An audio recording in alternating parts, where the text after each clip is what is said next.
hospitais lotados, escolas vazias, comércio abaixando porta e só farmácias e supermercados funcionando. A cena parece desse mês agora de março, em plena crise do coronavírus, não é? Mas estou falando de setembro de 1918, quando a gripe espanhola chega no Brasil. Para entender um pouco como se preparar para o coronavírus, de certa forma também é importante entender um pouco como a gente já sofreu com outras pandemias. Por isso que o vídeo de hoje é para falar sobre a gripe espanhola e o Rio de Janeiro e o Brasil em 1918. Vamos lá?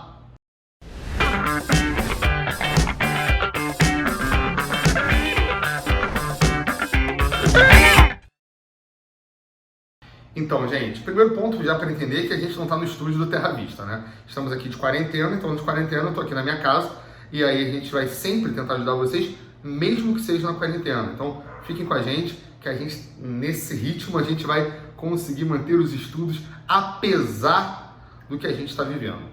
Ainda mais em tempos digitais, esse tipo de instrumento acaba sendo o mais importante possível. Mas o nosso vídeo de hoje, ele começa falando exatamente da gripe espanhola do ano de 1918. Em 1918 você tem o fim da Primeira Guerra Mundial. Isso acaba sendo muito importante para a disseminação da doença. Hoje a gente pensa no coronavírus e já deixa muito óbvio o seguinte: a globalização, o comércio, o turismo, que não eram tão fortes naquela época, acabaram levando a epidemia, a pandemia. Mas em 1918 é o fim da Primeira Guerra que vai alastrar a epidemia. Estamos falando, por exemplo, do vai e vem dos soldados, que começam a sair da Europa, voltarem para os outros continentes e começando a alastrar a doença. No caso do Brasil, especificamente, a doença chegou através do navio Demerara. No navio, ele vai passar por 3 cidades brasileiras: Recife, Salvador e Rio de Janeiro. E bastou somente um mês para a doença se alastrar por todas as regiões do Brasil. Ou seja, desembarquem em 3 portos, voltam para os seus estados e aí, galera, começa esse caos que a gente falou no início do vídeo. A gente está falando que a rede pública, a rede de hospitais do Brasil, ela não deu vazão para a quantidade de pessoas acamadas. O debate começou a chegar no Congresso. Vamos trazer um paralelo? A gente viu na segunda-feira, dia 16, o presidente da Câmara dos Deputados, o presidente do Senado, Rodrigo Maia e Davi Alcolumbre, junto com o presidente do STF, Dias Toffoli, e o ministro da Saúde, Mandetta, fazendo um gabinete de crise para tentar conter o coronavírus. Essa mesma lógica, esse mesmo modelo também foi utilizado em 1918. O debate no Congresso Nacional era absurdo. Papo de fechar o Congresso, mas ainda assim os deputados iam lá, votavam algumas vezes, tudo com medida de segurança para poder dar vazão a uma resolução para aquele momento. Mas a crise chegou até mesmo à presidência. O presidente Rodrigues Alves, que ia tomar posse do seu 2º mandato, não consegue tomar posse. Ele fica adoentado, né? As pessoas usavam o termo espanholado, ou seja, aquele que estava com a doença da gripe espanhola, e fica de cama. Delfim Moreira, seu vice, acaba tomando posse interinamente no seu lugar, mas fica fixo. Por quê? Porque Rodrigues Alves acaba morrendo. Então a doença chega até o próprio presidente da República. Isso cria um alarme absurdo. É uma doença que atinge de rico a pobre. Mas vamos tomar cuidado. É a mesma questão que vamos ver com o coronavírus. De certa forma, uma parcela da população mais marginalizada não consegue criar mecanismos para se proteger, para se precaver da doença, né? A insalubridade das comunidades, das favelas, a falta de noção sobre a doença, de saneamento, faz com que a população mais pobre do Brasil comece a ter índices muito fortes da doença e ficarem de cama. Isso gera o que a gente falou, medidas como os hospitais lotados, as escolas, por exemplo, alunos não contem com isso, tá? Porque isso foi no final do ano de 1918, as escolas, por exemplo, todos os alunos foram para casa e já em setembro, outubro, eles foram aprovados. Aquele ano letivo, assim, foi como se não tivesse existido. O transporte público, os bondes passaram a ficarem vazios. Os comércios, né, a mercearia, a barbearia e por aí vai, eles fecharam as portas começaram a ter dívidas e o governo teve que dar mais 15 dias de moratória, por assim dizer, para que os comerciantes pudessem pagar suas dívidas. É a crise econômica batendo na porta. Para a gente ter noção, os números chegaram a um valor tão grande que no Rio de Janeiro, aqui onde eu vivo, né, onde aqui eu estou gravando esse vídeo, chegou a taxa de 1.000 mortos em um único dia. Sim, 1.000 mortos em um único dia.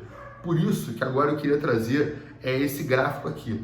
Esse gráfico aqui é a curva que você vai ter já ia falar coronavírus, de tão parecido que é, mas da gripe espanhola em algumas cidades ao redor do mundo.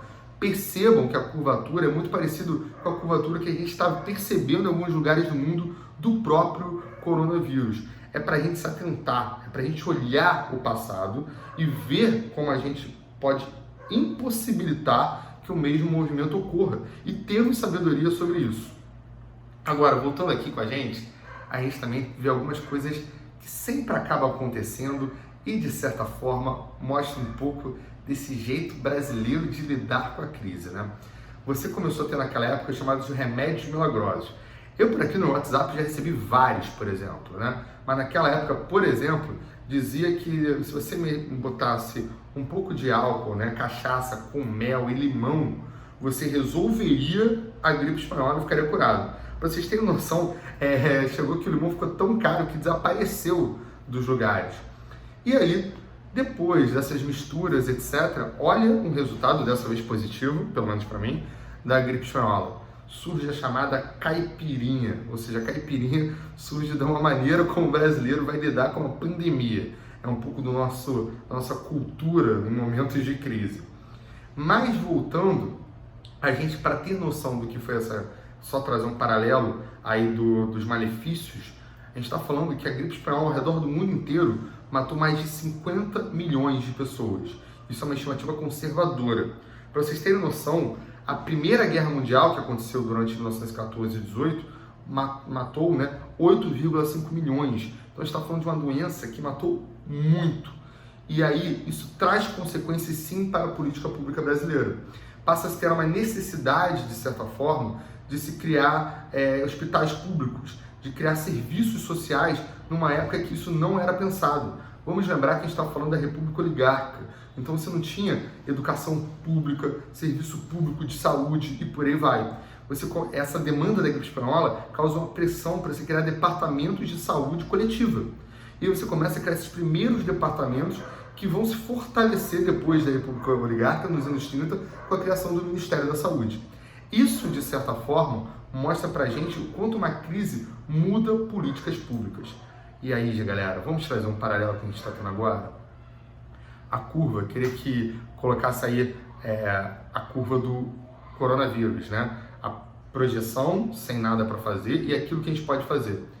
Essa curva mostra exatamente o seguinte: se a gente não fizer nada, ela vai ter um índice, uma curvatura muito parecida com o que a gente viu da gripe espanhola.